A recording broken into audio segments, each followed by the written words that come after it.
queridos, estávamos na aula passada falando de gravitação universal, certo? É isso, né? Gravitação universal. Ptolomeu, geocentrismo, Copérnico, heliocentrismo, Tycho Brahe analisa o céu durante 10 anos, Kepler pega esses dados e descobre as 3 leis de Kepler. Os planetas orbitam o Sol descrevendo uma trajetória elíptica na qual o Sol ocupa um dos focos. Quanto mais distante um planeta está do Sol, menor a sua velocidade, que é na verdade uma conclusão da segunda lei de Kepler, a lei das áreas. O raio vetor que liga o planeta ao Sol varre áreas iguais em tempos iguais. Terceira lei de Kepler, lei dos períodos. O período de translação de um planeta do Sol elevado ao quadrado, dividido pelo raio médio da órbita elevado ao cubo, é uma constante para todos os planetas do Sistema Solar e de outros sistemas solares. Newton, quando pôde ler essas leis de Kepler, começou a se perguntar por que é assim. Por que o planeta faz uma trajetória elíptica em torno do Sol? Por que ele aumenta de velocidade e depois diminui de velocidade? Vai aumentando e vai diminuindo. Como ele já estava querendo desenvolver leis que nos permitissem interpretar o movimento dos corpos terrenos, quando ele aplicou essas leis do movimento dos corpos celestes, ele matou a charada. Ele descobriu uma lei que revolucionou a maneira de o homem enxergar a natureza. Massa atrai massa. Lei de atração das massas. Então vamos ver rapidamente. Primeiro, claro, não custa, né? Sol, fingir que isso é uma elipse, afastado do hélio, afélio, próximo do hélio, periélio. Só para a gente lembrar, periélio, só para a gente lembrar da primeira lei de Kepler. Depois, pega uma retinha que liga o planeta ao Sol. Nós sabemos que esta área que a reta varre depende do tempo que ficou sendo observado o planeta. A gente poderia dizer que a área 1 dividido pela área 2 é igual ao tempo de observação 1 dividido pelo tempo de observação 2. É a expressão matemática da segunda lei de Kepler.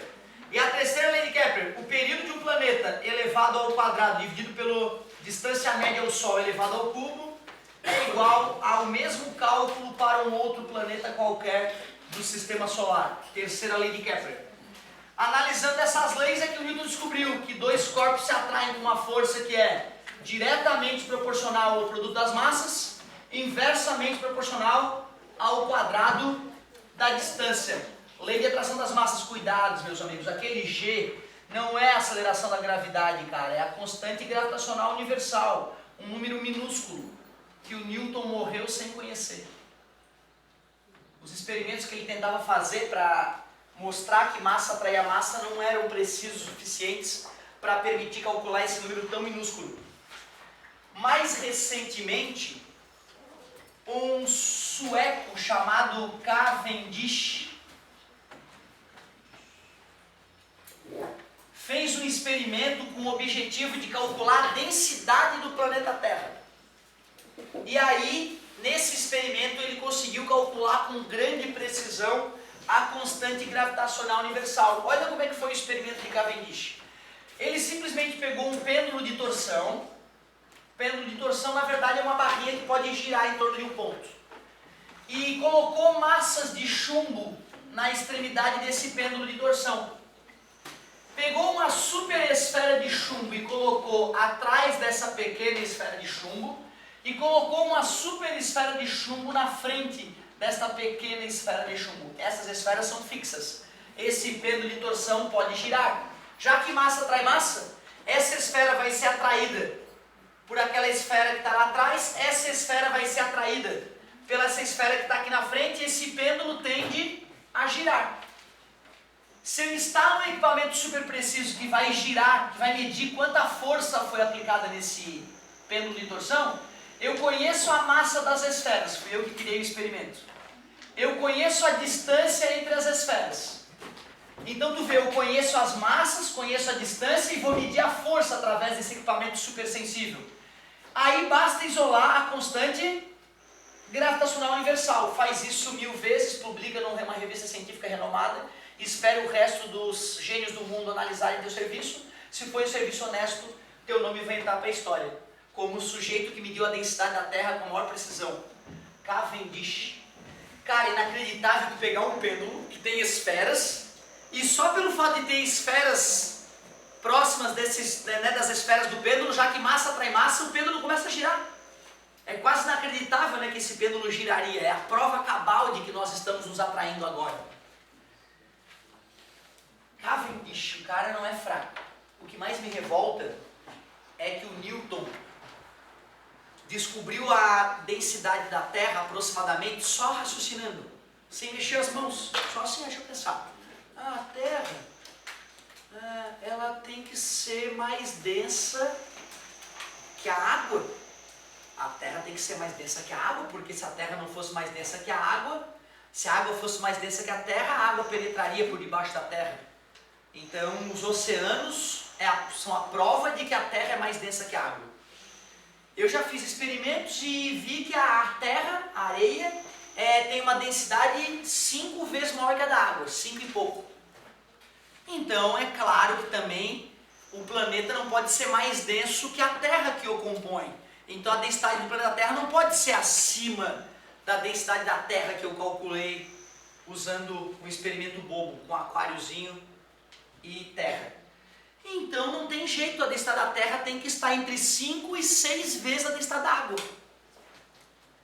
E ele vai lá e faz uma elucubração um pouquinho melhor e chega lá a 5,5 vezes a densidade da água.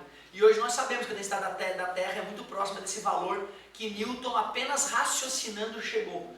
Aí tu vê, né, cara, a capacidade daquele cretino de pensar. O bicho pensava muito, cara. Só pensando, ele às vezes tira conclusões que os outros demoraram anos de estudo e de pesquisa para confirmar. O bicho não era fraco. Depois que nós vimos a lei da atração das massas, nós começamos a aplicar essa lei em situações clássicas, né? Uma delas foi para, por exemplo, determinar a aceleração da gravidade na superfície do planeta. Quando nós calculávamos peso até hoje era m vezes g. Só que aí eu te apresentei a verdade verdadeira, que é a lei de atração das massas. Comparando m vezes g com a lei de atração das massas, a gente acaba descobrindo que a aceleração da gravidade na superfície de um planeta depende apenas da massa do planeta e da distância do centro do planeta até a sua superfície, ou seja, do raio do planeta. E com isso nós concluímos que a aceleração da gravidade nos polos é maior do que a aceleração da gravidade no Equador. Isso porque no polo o raio do planeta é um pouco menor, né? O planeta é achatado nos polos, certo? Esse é o único fator que colabora para essa diferença. Qual é o outro fator? Rotação da Terra, isso aí. Quem está no Equador tem uma velocidade muito maior do que quem está no polo do planeta. Se eu quiser calcular a aceleração da gravidade aonde está um satélite, eu vou usar a mesma fórmula, só que além da distância do centro do planeta até a superfície, eu tenho que somar a altura da órbita do satélite. Então eu deixaria a fórmula um pouquinho mais elaborada, assim, ó, somando o H.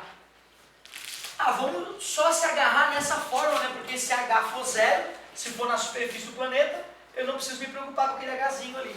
Nada demais. Também vimos que quando um satélitezinho de massa mzinho orbita um planeta de massa mzão, descrevendo um raio R da trajetória, a força que atua no satélite é centrípeta, já que ele descreve praticamente um movimento circular uniforme. Só que essa força tem origem gravitacional. Se eu pego a fórmula da força centrípeta e igualo a fórmula da força gravitacional, a gente acaba descobrindo qual é a fórmula da velocidade orbital.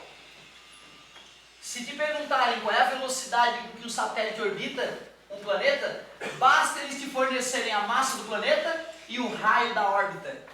E se eu quiser escapar da gravidade do planeta, o que acontece mesmo? Qual é a diferença da velocidade orbital para a velocidade de escape? 41% a mais, ou seja, basta multiplicar por 2 dentro da raiz, né? Nós deduzimos isso fazendo com que toda energia potencial gravitacional se transformasse em energia cinética lá no infinito.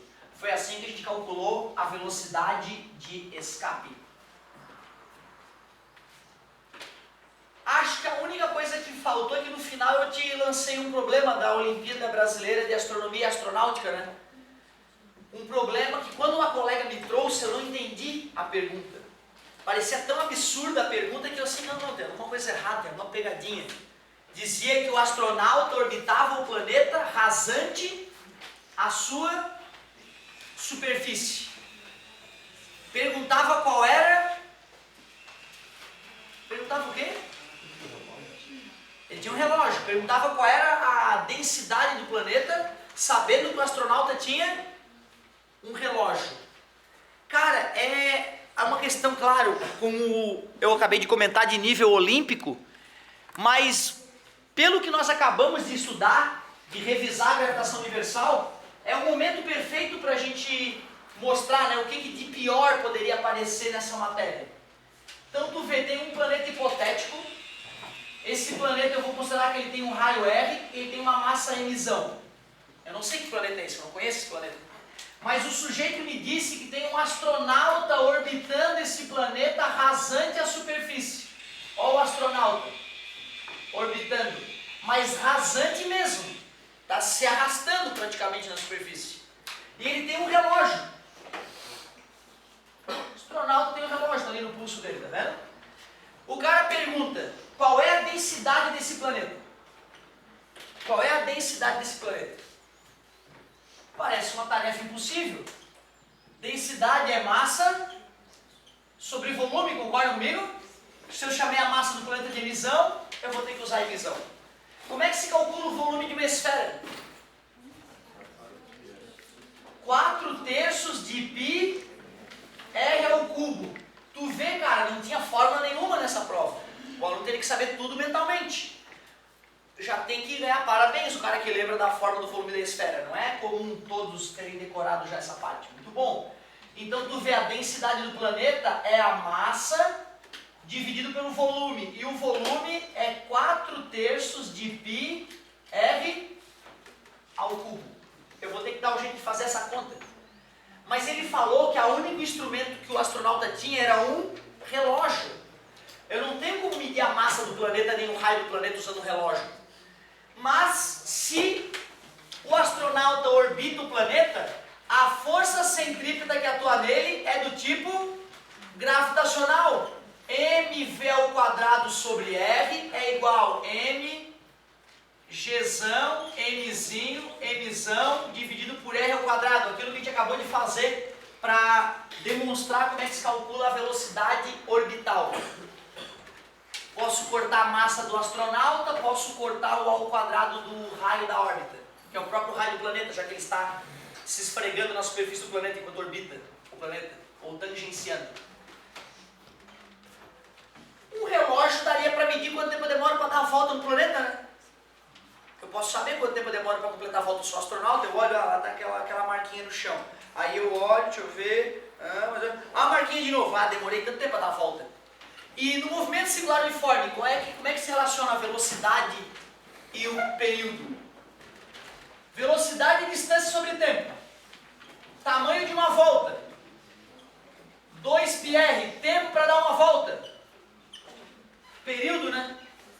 Tu vê, se eu meço quanto tempo demora para completar a volta, eu consigo descobrir essa relação, né? O período é 2πr sobre v, o período. E aqui tem v, né? Eu poderia substituir o v, que é a velocidade. Ficaria como? Vamos ver. 2πr² sobre t, né? Também ao². Isso é igual a gm sobre r. Se eu isolar a massa e substituir aqui, vamos ver o que vai acontecer? 2 vezes 2, 4π² r² vezes r sobre gm, isso é igual ao período ao². Mas eu queria isolar a massa, né? Foi o que eu disse. Vou deixar o t ao quadrado aqui embaixo, vou passar o g dividindo e vou isolar a massa. A massa do planeta ficou como então? Deixa eu ver, 4πr ao cubo sobre período ao quadrado vezes g. Agora que eu tenho uma expressão para a massa do planeta, vou substituir ali. A massa do planeta é quanto? 4πr ao cubo dividido por período ao quadrado sobre g, que divide 4π sobre 3r ao cubo. Isto é uma divisão de... que é a primeira vezes o inverso da segunda. 3 sobre 4πr ao cubo. Corta 4π com 4π, corta r ao cubo com r ao cubo, e eu descubro que a densidade do planeta ficou 3 sobre período ao quadrado vezes g. Pois não. O π ao quadrado. Eu estava agoniado porque faltou um π. Aqui é ao quadrado, né? Se ali é o ao quadrado, aqui também é ao quadrado. Concordam? Sim. E aí o ao quadrado corta o π de baixo, continua sobrando um π. Agora estou mais aliviado. Eu estava, tá faltando um π aí na brincadeira. Inacreditável, né? Basta calcular o tempo que ele demora para completar a volta dele em torno daquele planeta, joga nessa equação que ele deve conhecer, já que ele é um astronauta, né? De cabeça, e de cabeça ele estima qual é a densidade do planeta que ele está orbitando. Certo? Assustador, né, cara? Essa é uma questão que quando a colega me falou, eu achei que tivesse alguma pegadinha, cara. Não dá pra calcular isso, não é possível, cara. E depois tu vê, né, cara, dá pra calcular mesmo, é assustador. 3π sobre período ao quadrado sobre g.